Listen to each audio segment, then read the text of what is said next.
Assalamualaikum warahmatullahi taala wabarakatuh. Perkenalkan, nama saya Ali Nurdin, calon guru penggerak angkatan ke-7 dari Kabupaten Purwakarta. Pada kesempatan ini saya akan menyampaikan aksi nyata modul 1.4 tentang budaya positif.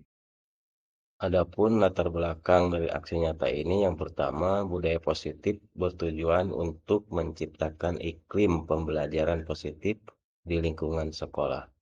Yang kedua, yang mendasari saya melakukan tindakan aksi nyata ini adalah untuk mewujudkan murid dengan berkarakter profil pelajar Pancasila melalui penerapan budaya positif dengan membentuk keyakinan kelas.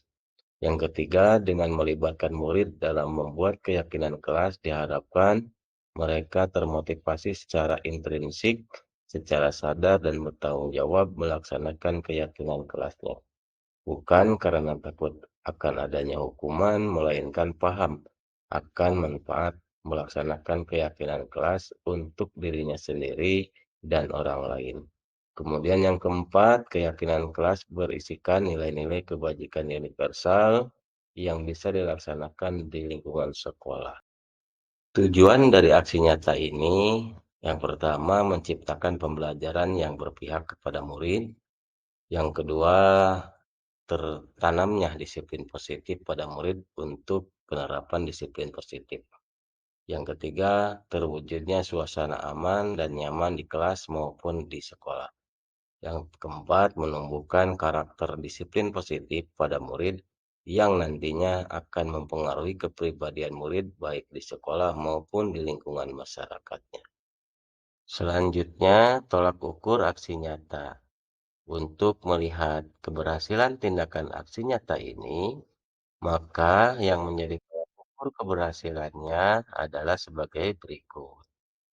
Pertama, murid mampu membuat kesepakatan kelas sesuai dengan nilai-nilai kebajikan universal yang mereka percayai.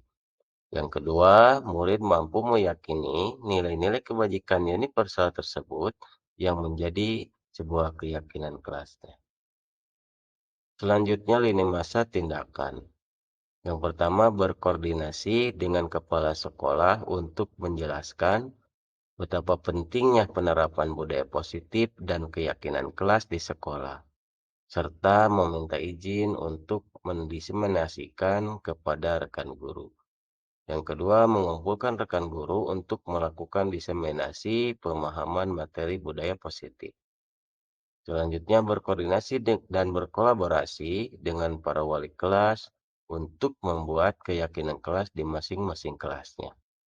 Yang terakhir, melakukan pemantauan, merefleksi, dan mengevaluasi keyakinan kelas yang telah dibuat. Adapun dukungan yang dibutuhkan untuk penerapan budaya positif di sekolah, yang pertama, dukungan dari kepala sekolah, rekan guru, serta murid, agar tindakan yang telah disusun dapat dilakukan dengan lancar. Yang kedua, sarana dan prasarana untuk mewujudkan budaya positif di sekolah. Yang ketiga, peran orang tua di rumah dalam memantau penerapan budaya positif di lingkungan keluarga bahkan di lingkungan masyarakat sekitar.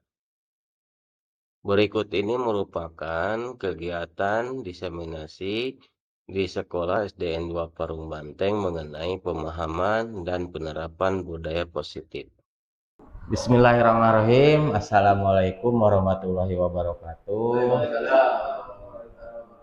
Sampurasun. Hatur nuhun ka Bapak Ibu guru anu parantos biasa berkolaborasi kalau dalam bahasa guru penggerak itu untuk mewujudkan semua harapan yang kita cita-citakan. Yang saya hormati Bapak Kepala Sekolah UPTD SDN 2 Parung Banteng juga alhamdulillah sudah memberikan waktu kepada saya untuk menyampaikan pengalaman saya dalam program pendidikan guru penggerak. Bapak dan Ibu guru hebat SDN 2 Parung Banteng, alhamdulillah saya sekarang sedang melaksanakan pendidikan guru penggerak dan sudah di akhir modul 1 tentang budaya positif. Kemudian saya diberikan tugas untuk menyampaikan tentang aksi nyata modul 1.4 budaya positif. Budaya positif di sini adalah kebiasaan-kebiasaan ya yang sudah kita terapkan di sekolah dan cara menerapkannya kepada siswa. Kemudian ini tema hari ini adalah, izinkan saya berdiri, Bapak dan Ibu, diseminasi pemahaman dan pengalaman. Mungkin pengalaman di sini antara saya dan juga Bapak dan Ibu mungkin lebih jauh dan lebih luas tentang pengalaman budaya positif ini, lebih paham daripada saya, lebih paham Ibu-ibu atau Bapak di sini. Kemudian selanjutnya, disiplin positif itu banyak Ibu sudah mengenal dan sudah melaksanakan, bahkan hanya mungkin modul di sini kami hanya menyampaikan dan berbagi pengalaman saja. Dalam pelaksanaannya mungkin Bapak dan Ibu sudah lebih paham dan lebih hatam daripada saya. Kemudian selanjutnya di dalam kegiatan ini saya akan menyampaikan beberapa materi, 7 materi ya, namun sebelumnya saya akan mengajukan sebuah pernyataan di bawah ini. Apakah Bapak dan Ibu guru setuju dengan pernyataan seperti ini? 1. Hukuman dapat mendisiplinkan anak. Ya. Yang namanya hukuman kan pasti ada konsekuensi terhadap sebuah kegiatan yang dilaksanakan oleh siswa tentunya. Kemudian pemberian hukuman dengan hal positif seperti membaca, menulis, atau bahkan hal lainnya di sekolah dapat meningkatkan disiplin anak. Ya.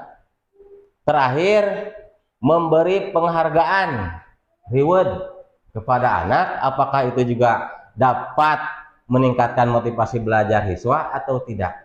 Kira-kira dari semua pernyataan ini, Ibu dan Bapak setuju atau tidak? Setuju. Setuju ya? Ya, siap, setuju. Nanti kita perdalam materinya di dalam materi yang akan berhubungan dengan ada di sini ada konsep utama modul budaya positif, diantaranya perubahan paradigma belajar. Kita itu sekarang sudah bergeser mulai dari kurikulum KTSP K13 dan sekarang sudah bergeser kepada kurikulum Merdeka. Itu merupakan suatu paradigma belajar yang sudah diterapkan di sekolah kita atau di Indonesia. Kemudian disiplin positif ya. Selanjutnya kebutuhan dasar manusia. Mungkin Bapak Ibu sudah mengetahui tentang kebutuhan apa yang diperlukan dengan situasi yang seperti apa kebutuhan. Kemudian selanjutnya yang keempat, perilaku manusia dalam kegiatan itu dorong oleh sebuah motivasi ya. Selanjutnya ada kontrol, restitusi, kemudian keyakinan kelas, kemudian ada 3 restitusi. Pembelajaran dengan paradigma baru. Tema pertama ini kita sekarang sudah bergeser dirancang berdasarkan prinsip pembelajaran yang berdiferensiasi ya, untuk mewujudkan profil pelajar Pancasila ya. Pembelajaran berdiferensiasi itu kira-kira Pak Alok atau siapa, Pak Dulatif bisa? Pembelajaran berdiferensiasi itu apa sih? Nih yang ini nih. Nah, berdiferensiasi. Pembelajaran berdiferensiasi itu sebetulnya kita sudah melaksanakan dari dulu ya. Namun hanya saja kata-katanya baru dikenal dan dipahami oleh kita hanya sekarang saja. Sebetulnya kita sudah melaksanakan. Pembelajaran berdiferensiasi itu adalah pembelajaran yang menitik beratkan, yang berfokus kepada siswa sesuai dengan kebutuhannya. Jadi kata Pak Alo ya, kalau pembelajaran itu tong disagebrugen gitu nya, anu budak dibaca aja anu can maca disagebrugen. Berarti konsep pembelajarannya itu belum mencakup kepada pembelajaran berdiferensiasi atau model berdiferensiasi. Kemudian kebutuhan seperti apa sih? Kadang-kadang anak itu kan sifatnya unik, kata Pak Alo itu ya Pak Uku, sifat anak itu unik gitu kan. Berangkat dari rumahnya terkadang mereka itu ada yang semangat, ada yang tidak, ada yang sudah makan, ada yang belum, kan unik sifatnya. Ketika ada di kelas kemungkinan kebutuhan belajar mereka akan berbeda. Nah, di sini kita tugasnya untuk mencatat atau memahami kebutuhan dasar mereka. Ilusi bahwa kritikan membuat orang merasa bersalah dapat menguatkan karakter. Yang ketiga, ilusi bahwa semua penguatan positif, efektif, dan bermanfaat. Terakhir, ilusi bahwa orang dewasa bisa memiliki hak untuk memaksa. Ya, kira-kira ilusi ini nanti sesuai tidak dengan pelaksanaan sesuai dengan teori kontrol, kemudian teori motivasi, dan kemudian segitiga restitusi. Coba Bapak dan Ibu kita bayangkan kalau kita menggenggam sebuah tangan, bahwa di tangan kita ini ada apa namanya, ada rahasia lah, katakan rahasia yang tidak orang lain perlu tahu gitu kan. Yang namanya rahasia itu kita saja yang tahu. Ya, kalau posisi saya mengepakkan tangan atau ibu bapak mengepakkan tangan, kira-kira rahasia ini posisi bapak sebagai A misalkan, saya sebagai A, bapak sebagai B. Kira-kira bapak mempunyai tekad untuk membuka kepalan tangan saya ini dengan berbagai macam cara, betul atau tidak kira-kira? Karena kalau misalkan Pak tolong dibuka tangannya, tanpa alasan yang kuat, saya tidak akan membuka kepalan tangan saya. Nah, kemungkinan kebutuhan dasar saya untuk membuka ini tidak kuat. Nah, dari ilusi kontrol ini bahwa orang dewasa memiliki hak untuk memaksa, ternyata ilusi ini bertentangan dengan kontrol yang nanti dibahas dalam materi selanjutnya. Nah, di sini perubahan paradigma stimulus respon. Kita sekarang posisinya ada di stimulus respon. Ya, perilaku buruk dilihat sebagai suatu kesalahan. Ya, jadi kita itu kalau anak yang berbuat salah atau buruk sudah kita mengecap bahwa anak itu adalah salah. Sementara teori kontrol menyebutkan bahwa semua perilaku memiliki tujuan. Kemudian orang lain bisa mengontrol saya kalau menurut stimulus respon. Sementara menurut teori kontrol hanya Anda saja yang bisa mengontrol diri pribadi. Contoh, selanjutnya saya bisa mengontrol orang lain menurut stimulus respon. Kemudian tidak bisa mengontrol orang lain. Ya, jadi intinya kita termasuk ke siswa juga tidak bisa mengontrol siswa. Ya, tidak bisa mengontrol siswa kecuali kita tahu tentang kebutuhan dasarnya. Jadi kalau kita tidak tahu kebutuhan dasar seseorang, kebutuhan dasar manusia, belum tentu kita juga bisa di posisi ini ya, tidak ada atau Anda tidak bisa mengontrol orang lain. Selanjutnya, disiplin positif. Kira-kira makna disiplin kita memahaminya apa? Disiplin itu naon sih? Sesuai dengan aturan, mengikuti aturan. Ya, disiplin itu ya di sini betul sekali. Jadi kegiatan yang dilaksanakan oleh kita atau seseorang untuk mematuhi atau untuk memenuhi kepatuhan atau memenuhi peraturan. Di sini dalam budaya kita makna disiplin telah berubah menjadi suatu yang dilakukan seseorang pada orang lain untuk mendapat kepatuhan. Jadi disiplin teh seolah-olah kita berdisiplin itu hanya untuk mendapatkan kepatuhan terhadap peraturan, terhadap aturan atau yang sudah disepakati di sekolah atau di kelas. Selanjutnya kita sebagai pendidik ya, karena disiplin positif tadi sudah dikatakan bahwa untuk seorang orang lain untuk mendapatkan kepatuhan, kemudian kecenderungan umum menghubungkan kata disiplin dengan ketidaknyamanan. Ya, kadang kita pada suatu kegiatan bahkan siswa masuk misalkan pukul 6. Kadang-kadang siswa tersebut masuk tepat waktu pukul 6, di dalam hati mereka tidak tahu kan kita. Kadang-kadang karena mereka takut akan sanksi yang diberikan, kadang-kadang takut akan diceramahi oleh guru, kadang-kadang takut untuk disetrap dan sebagainya. Nah, Dari semua kegiatan itu, kita di sini sebagai pendidik tugasnya untuk menumbuhkan disiplin positif yang berasal dari dalam diri peserta didik atau diri sendiri, atau disebut dengan motivasi intrinsik.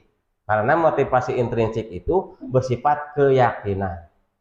Contoh, kalau misalkan Pak Alo sembahyang tidak tidak diperintah oleh, tidak diatur oleh manusia, tidak diatur oleh tetangga, tapi selalu melaksanakan. Itulah disebut dengan keyakinan karena akan ketaatan kepada Tuhan. Nah, kita juga di sini dituntut ke siswa itu untuk menerapkan disiplin positif yang timbul dari diri siswa.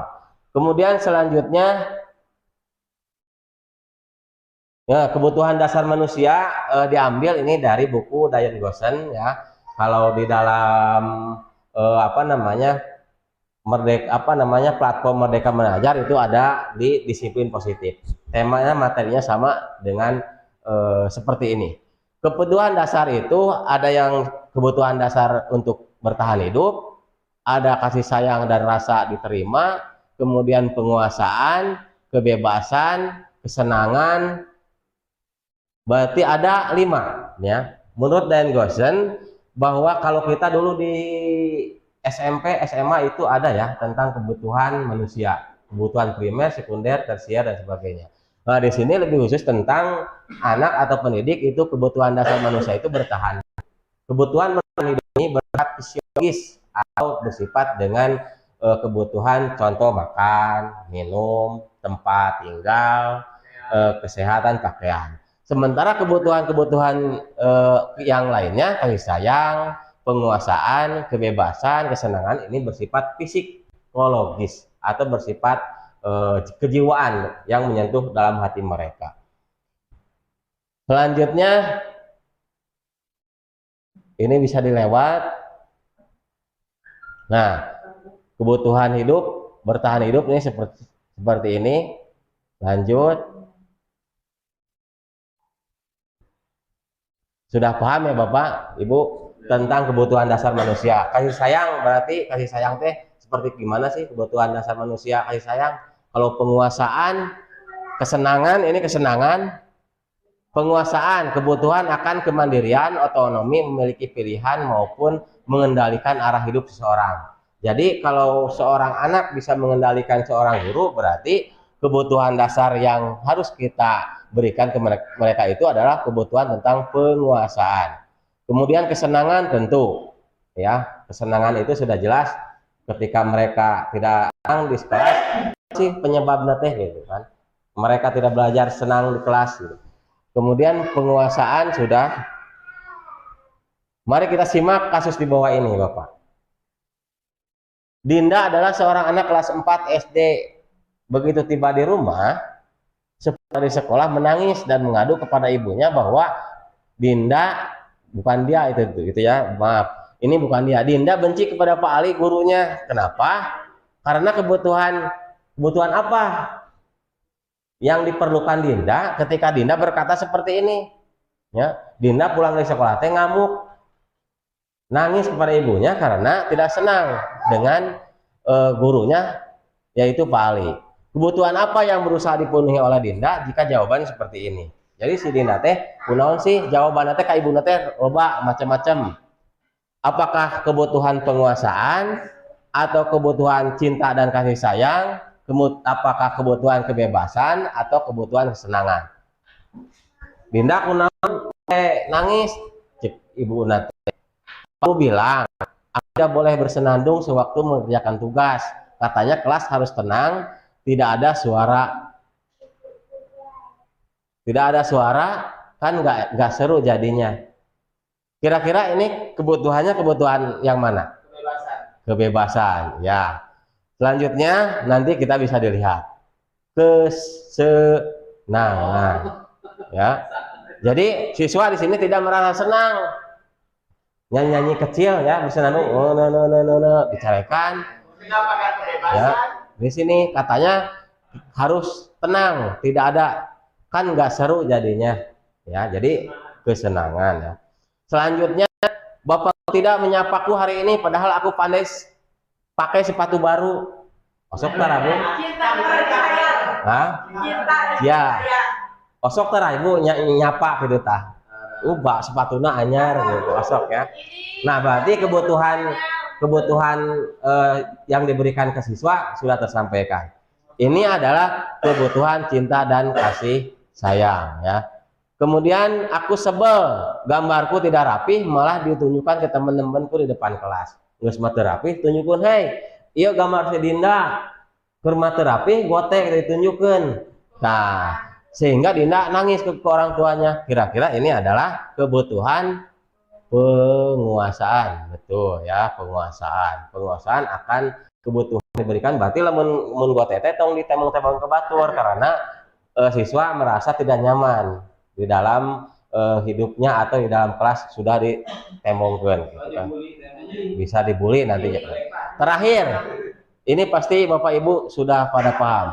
Aku bosan, masa belajarnya cuma gitu-gitu aja. Berarti satu lagi tinggal kebebasan ya. Karena tadi kita paradigma baru itu digeser pembelajarannya melalui disiplin positif, melalui model pembelajaran berdiferensiasi atau model pembelajaran sesuai dengan kebutuhan siswa ya.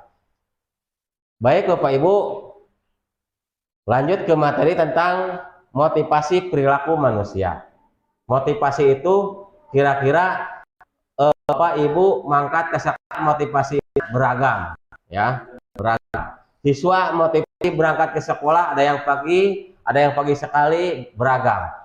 Di sini saya akan berbagi tentang motivasi perilaku manusia. Di sini ada yang satu itu tentang untuk menghindari ketidaknyamanan atau hukuman. Ya, kemungkinan siswa datang pagi itu karena tidak mau dihukum atau tidak mau disetrap. Itu motivasi manusia menurut Diane Gosen ya. Kita berangkat ke seminar, contoh misalkan Bapak Ibu guru ada seminar di Pemda, mangkatnya pengen pagi-pagi, motivasinya naon? Bisa jadi motivasi dari 10 orang itu masuk ke dalam motivasi ini, bisa jadi ya. Motivasi ini yang nomor 1 ini adalah motivasi terendah ya, motivasi terendah di dalam diri manusia ya, motivasi terendah. Saya yakin Bapak dan Ibu guru tidak masuk ke dalam motivasi. Dan selanjutnya yang nomor 2 ini adalah untuk mendapatkan imbalan atau penghargaan dari orang lain ya, untuk mendapatkan penghargaan atau imbalan dari orang lain. Kemudian yang ketiga yaitu untuk menjadi orang yang kita inginkan dan menghargai diri sendiri dengan nilai-nilai yang kita percaya. Nah, motivasi yang dikembangkan di dalam Merdeka Belajar atau paradigma baru itu adalah yang ketiga ini ya, tentang menjadi orang yang kita inginkan dan menghargai diri sendiri dengan nilai-nilai yang kita yakini. Bapak dan Ibu punya pengalaman seperti ini tidak? Ada seorang anak menemukan atau barang milik orang lain kemudian melaporkan ke Bapak dan Ibu. Ada tidak kira-kira? Ada ya. Kenapa tersebut tidak melaporkan kepada guru? Padahal ketika melaporkan kepada guru tidak akan mendapatkan imbalan atau balas jasa dari hasil temuan tersebut. Kenapa anak tersebut juga tidak tidak mengambil uangnya saja? Karena tidak ada orang yang tahu bahwa dia sudah menemukan uang. Mungkin nilai terkandung dalam anak tersebut ini menjadi orang yang diinginkannya, karena kemungkinan nilai universal atau nilai kebaikan sudah tertanam di dalam mereka, karena mereka tidak ingin mengambil hak yang bukan haknya. Nah, nilai-nilai itu sudah muncul di anak peserta didik kita, dan juga kita tidak paham tentang motivasi yang diinginkannya. Selanjutnya ini bisa dilewat posisi kontrol. Menurut Diane Gosen ada penghukum, ada pembuat merasa bersalah, ada teman, ada pemantau, mengawasi sesuai peraturan, ada manajer ya. Ini posisi kontrol Ibu Bapak. Penghukum itu sudah jelas ya, pasti menyakitkan fisik maupun verbal ya. Kemudian pembuat rasa bersalah, seolah-olah anak itu sanggeus ngelakukan kegiatan negatif, kurang teh disalahkan, dibawa ke alam sadar mereka bahwa ya kuma gitu ya. Kemudian sebagai teman ini upaya kontrol murid melalui persuasi posisi cenderung akrab sebagai teman. Nggak apa-apa, itu kan anaknya baik. Ya udah saya Bapak maafkan ya hari ini. Selanjutnya kemudian jangan mengulangi lagi ya, itu sebagai teman. Selanjutnya di sini ada contoh video posisi kontrol yang sudah dilaksanakan oleh guru. Di sini posisi penghukum.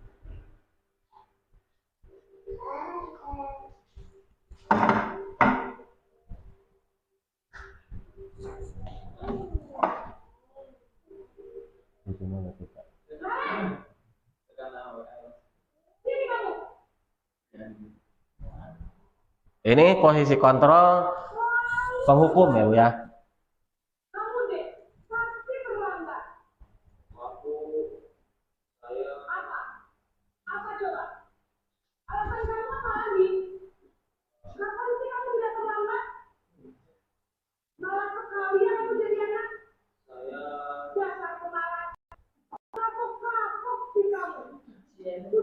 Nada dan suaranya cenderung menyalahkan.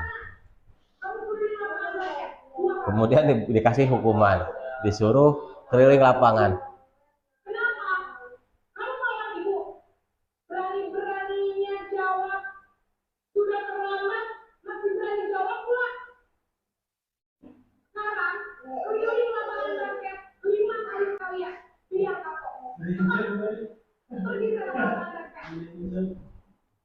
Nah, ini yang kedua, posisi pembuat merasa bersalah.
Kemudian yang ketiga, ini posisi sebagai teman lebih akrab posisinya, tapi ada kecenderungan siswa itu akan bergantung kepada guru.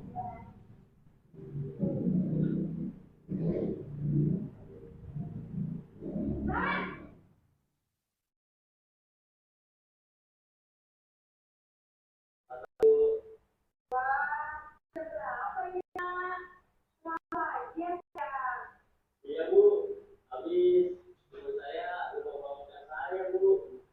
Kamu malah nyalakan ibu kamu. Kamu bukan anak yang paling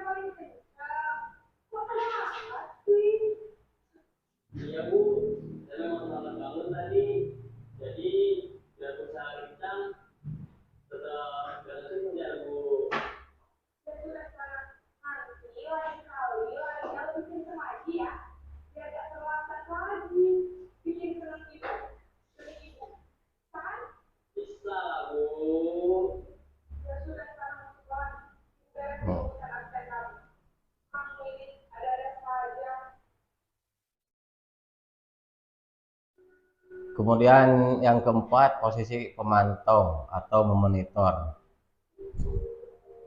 Lebih cenderung kepada peraturan-peraturan yang ada di sekolah.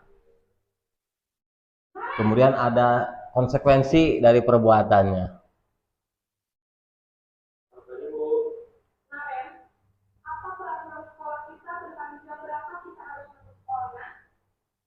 Kita harus di sekolah jam 7, Bu.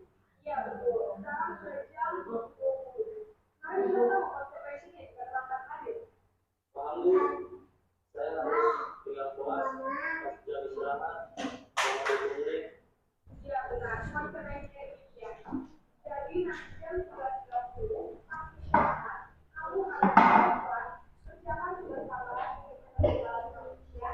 Baik, Bu.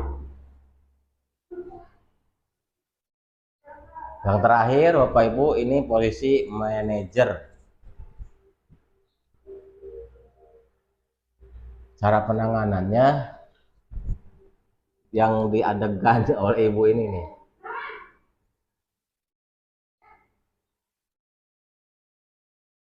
Tadi, Bu. Pak, Bu. Saya lambat.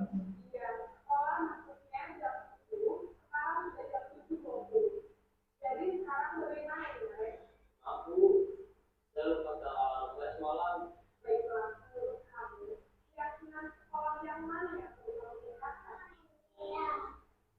Hari sendiri dan orang lain punya, Bu.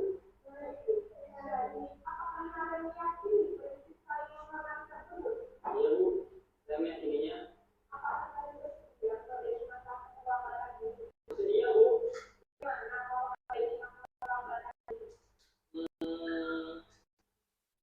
Untuk tidak menyedang alarm saya.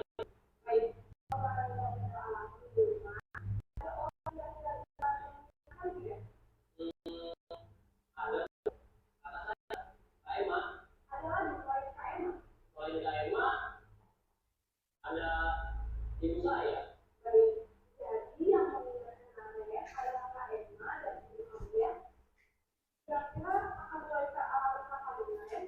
Pulang sekolah akan segera saya lakukan.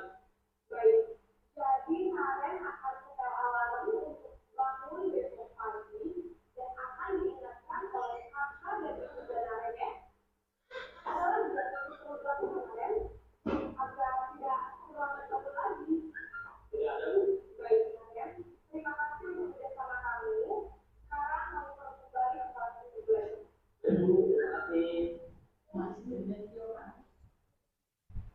Nah, ini Bu, Bapak, tentang posisi kontrol yang mulai dari penghukum, pembuat merasa bersalah, kemudian sebagai teman, pemantau, dan manajer. Kemudian dari video yang sudah ditonton tadi, kira-kira posisi kontrol guru terhadap siswa yang paling efektif untuk diterapkan di sekolah, yang paling bagus, kira-kira posisi kontrol yang mana, Bu, dari kelima ini? Apakah penghukum, apakah pembuat merasa bersalah, teman, atau pemantau, atau sebagai manajer? 1 dan 3 penghukum. Ya, terus ada lagi 2 pembuat rasa bersalah. Kemudian selanjutnya Ibu, yang motivasi yang dikembangkan dalam paradigma baru pembelajaran kita itu adalah motivasi yang berasal dari dalam diri siswa atau motivasi intrinsik. Sementara di posisi penghukum itu motivasi perilaku manusia yang timbulnya bukan dari dalam diri manusia atau bukan dari dalam diri siswa, melainkan penghukum itu dia datang tepat waktu, dia mengerjakan tepat waktu karena ada hukuman. Karena ada hukuman baik fisik maupun verbal yang diberikan, dan dia mengingkari atau dia tidak menyukainya tentu. Kemudian membuat pembuat merasa bersalah juga sama. Motivasinya yang dikembangkan juga ini bukan dari motivasi internal atau tapi motivasi dalam diri siswa. Sebagai teman juga sama. pemantau juga sama. Pemantau itu ada konsekuensi yang menyakitinya. Contoh, dia datang terlambat, kemudian dia juga diberi konsekuensi karena konsekuensinya harus tinggal di kelas selama keterlambatannya. Kalau terlambat 10 menit ya dia di kelas nanti batur istirahat, wayana 10 menit di dalam kelas. Ini juga cenderung ada pemantau dengan penghukum itu hampir 1-2 lah, hampir mirip. Cuma bedanya kalau pemantau itu karena ada kesepakatan antara siswa dan guru dan juga peraturan. Kalau yang terakhir yang manajer itu adalah berbuat sesuatu bersama murid seperti dalam video tadi. Jadi ketika murid melakukan sebuah kesalahan, si guru menanyakan kembali kepada murid, kenapa berbuat salah? Apa yang membuat salah? Kemudian keyakinan apa yang kamu yakini tentang pembuat salah tersebut? Dari video tadi kan dia kesalahannya terlambat masuk kelas. Kemudian si ibu guru menanyakan, kenapa kamu terlambat? Kemudian dijawab begini, apa kamu bersedia memperbaikinya? Ya, bersedia. Bagaimana caranya? Dengan menyetel alarm, dengan meminta bantuan ibunya untuk membangunkan, dengan meminta bantuan kakaknya untuk membangunkan. Kemudian motivasi yang digalinya itu adalah motivasi yang berasal dari siswa. Jadi si siswa mengajukan sendiri. Akar masalahnya atau solusinya siswa mengajukan sendiri. Bukan ditimbulkan dari itu ataupun dari peraturan. Dikembangkan dari kontrol itu ada posisi kontrol yang kelima ya, sebagai manajer. Kalaupun bisa sebagai manajer, kita bisa turun tingkat menjadi pemantau atau peraturan. Kalau kita belum ini, kita sebagai kontrol itu sebagai pemantau. Contoh, kalau siswa akan telat datang karena perannya sudah ada, tata tertibnya sudah ada, kalau di Senin sudah ada. Jadi kalau tidak mematuhi peraturan 23, saya siap diberi sanksi dan naon akhirnya.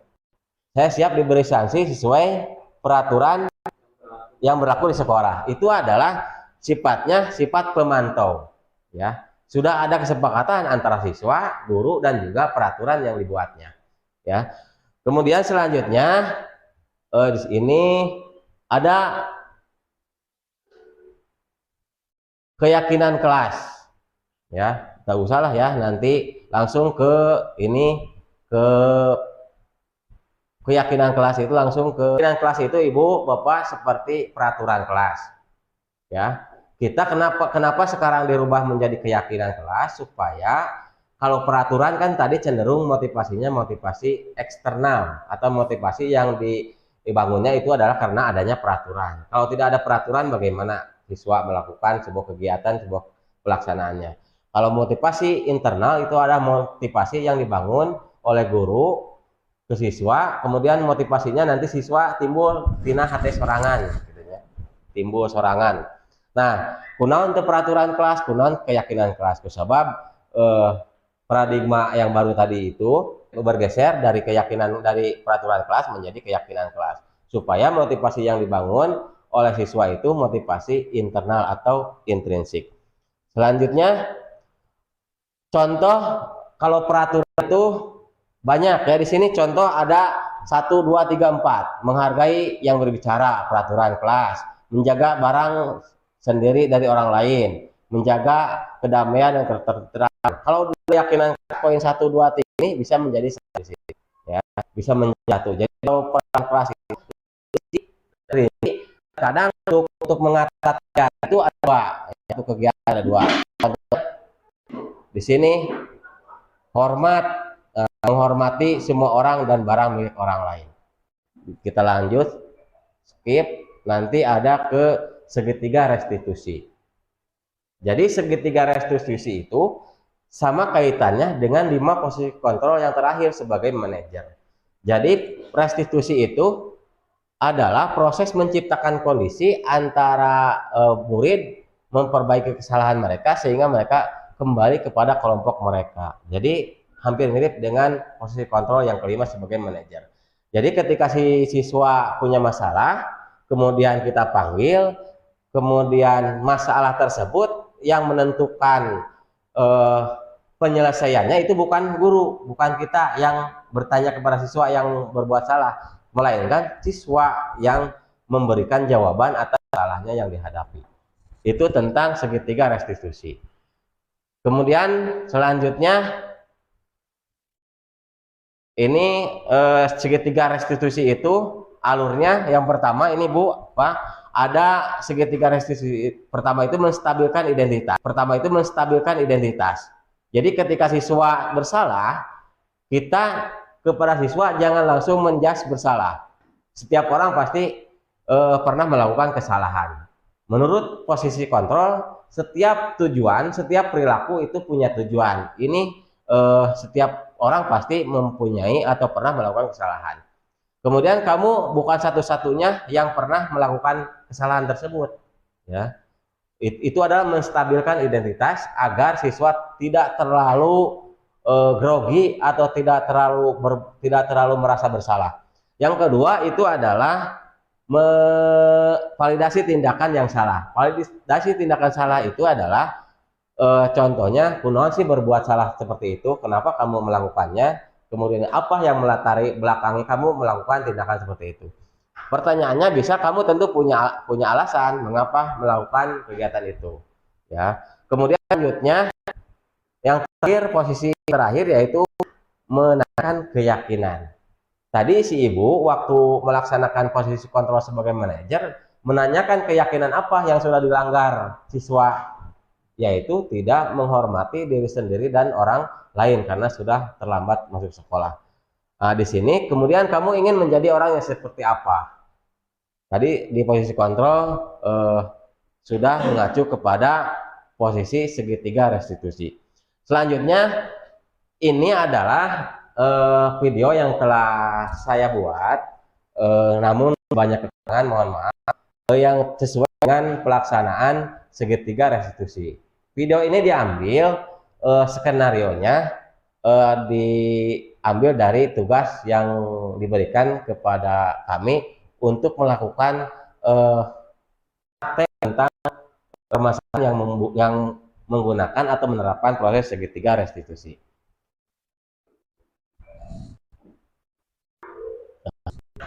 Mungkin setelah ini kita selesai. Selamat pagi, gimana kabar hari ini? Alhamdulillah. Jadi, tahu tidak dipanggil sama Bapak? Tidak tahu? Tidak apa-apa. Kemarin Bapak sudah melihat teman kamu yang beriman melemparkan kaku. Setelah Bapak panggil dan Bapak beri keterangannya, ternyata itu sepatu pipi yang dilemparkan, betul tidak? Betul ya. Katanya cuma kesel setelah melemparkan sepatu pipi karena pipi sudah berkata tidak sopan berdua. Betul tidak? Kira-kira pipi sudah berkata tidak sopan.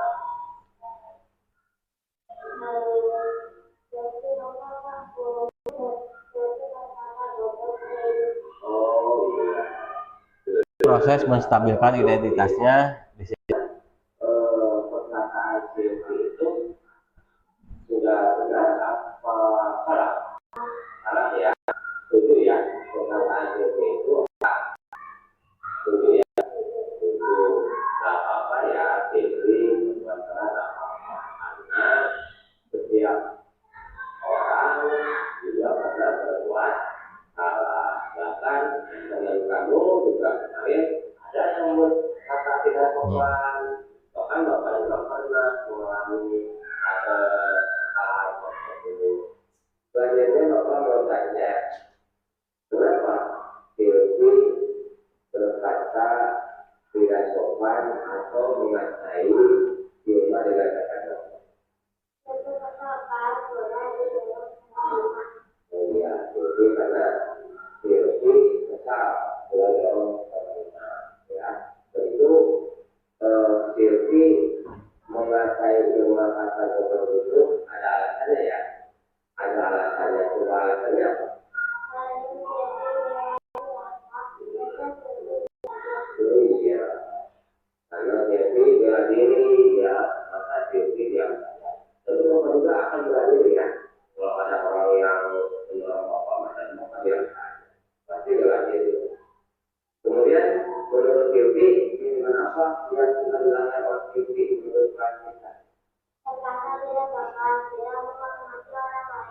Berkata tidak sopan, itu sudah menghormati orang lain.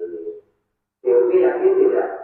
Kita harus berkata sopan dan juga harus menghormati orang lain. Yakin ya? Setuju? Setuju. Kedua, setuju. Belum ya. Gimana ya? Setuju ya? Kalau Bapak juga setuju, kita itu harus lebih ke arah sopan. Ya, baik dengan teman, baik dengan orang tua, baik dengan guru, apalagi juga semua orang yang akan. Dan juga kita harus menghormati orang lain. Ya. Karena kuncinya kalau kita tidak menghormati orang lain, kita juga tidak akan dihormati oleh orang lain. Kira-kira Dewi mau tidak memperbaiki masalah ini? Dengan cara apa Dewi memperbaiki masalah ini? Dengan terima terus lagi.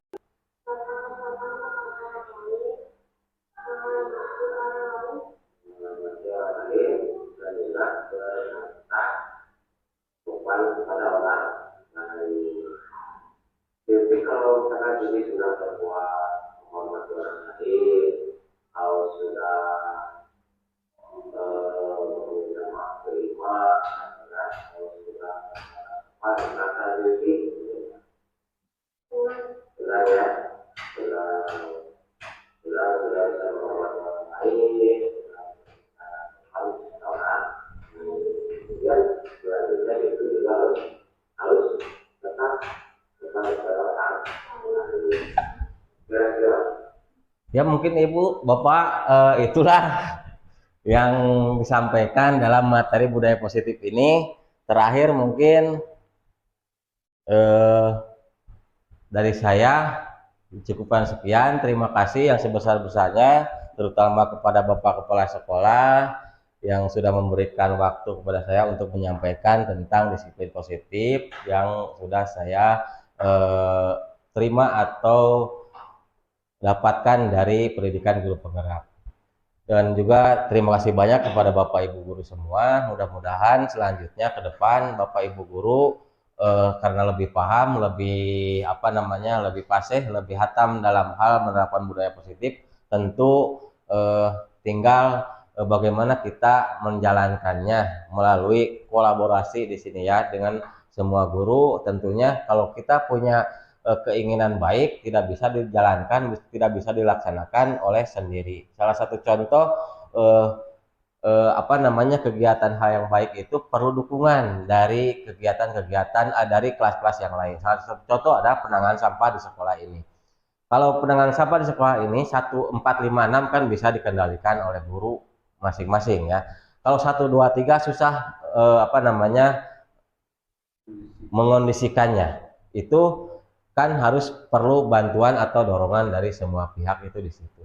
Kemudian terakhir dari saya dicukupkan untuk materi hari ini tentang penyampaian budaya positif. Terima kasih.